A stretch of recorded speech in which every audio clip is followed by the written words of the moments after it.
Hello everyone, it is Gail from Ticket to Anywhere, and it's Friday, and that usually means it's time for a Friday Fragment. It's been eons since I have done one of these. I've been extremely busy, and I am sorry, but I'm going to try and get back into it starting this week.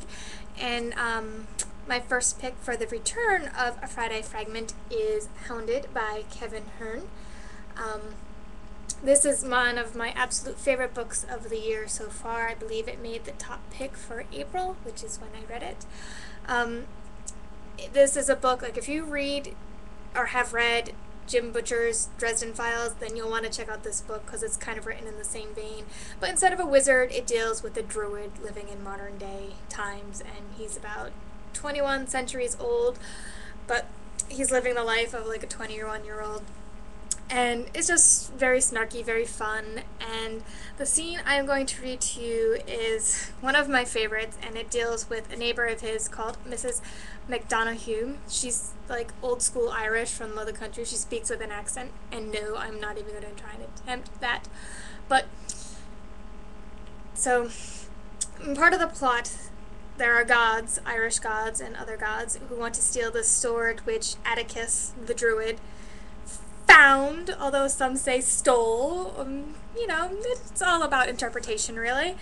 And so someone finally tracked him down in where he's been living, and so he gets into this fight, and somebody dies, and this widow witnesses it.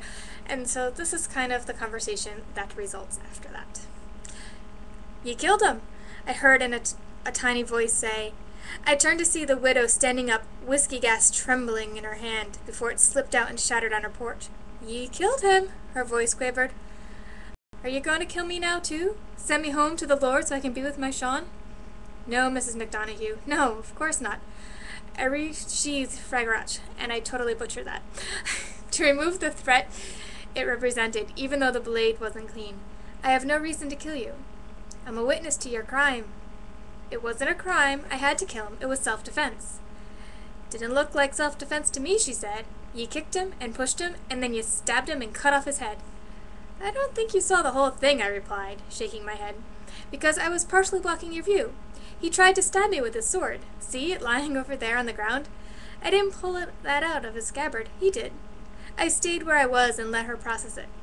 When someone thinks you might kill them, the last thing you want to do is edge closer to them and attempt to comfort them. But people always seem to do it in the movies." The widow squinted at the dim outline of the sword, and I watched the doubt seep into her expression. "I thought I heard him threaten ye," she said. "But I didn't see him move until you kicked him. Who was he? What did he want?" "He's an old enemy of mine," I began, and the widow interrupted. "Old enemy? Aren't you only 21? How old could your enemies be?" Gods below, she really had no idea. "He wasn't old in the way I see things," I said. And then I thought of a story to tell her. "He was really an old enemy of my father's, so he's been my enemy from the day I was born, if you see what I mean. And after my father passed away years ago, I became the target instead. That's why I moved here, to get away from him. But I heard a couple of days ago that he found me and he was coming. So I started wearing the sword to protect myself." "Why didn't you get yourself a gun like all these American boys do?" I grinned at her. "Because I'm Irish, Mrs. McDonough, and I'm your friend."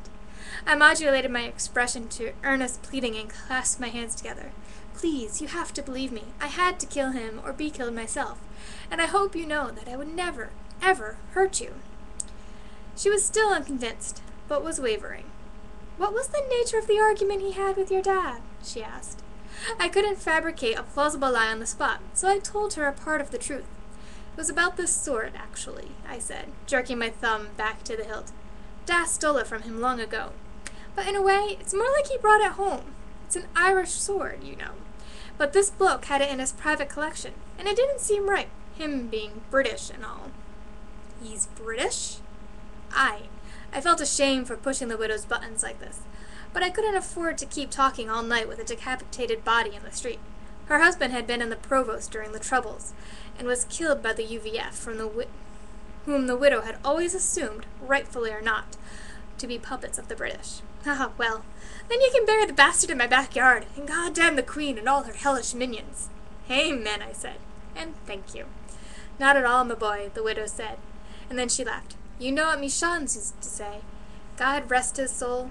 He said, a friend will help you move, Katie, but a really good friend will help you move a body. She cackled hoarsely and clapped her hands together. Not that I can help you move a big bugger like that. Do you know where the shovel is? I do. I wonder, Mrs. McDonald. If you can have some lemonade or something in the house, I have a feeling I'll need it. And so that's just a small little snippet from Kevin Hearne's Hounded.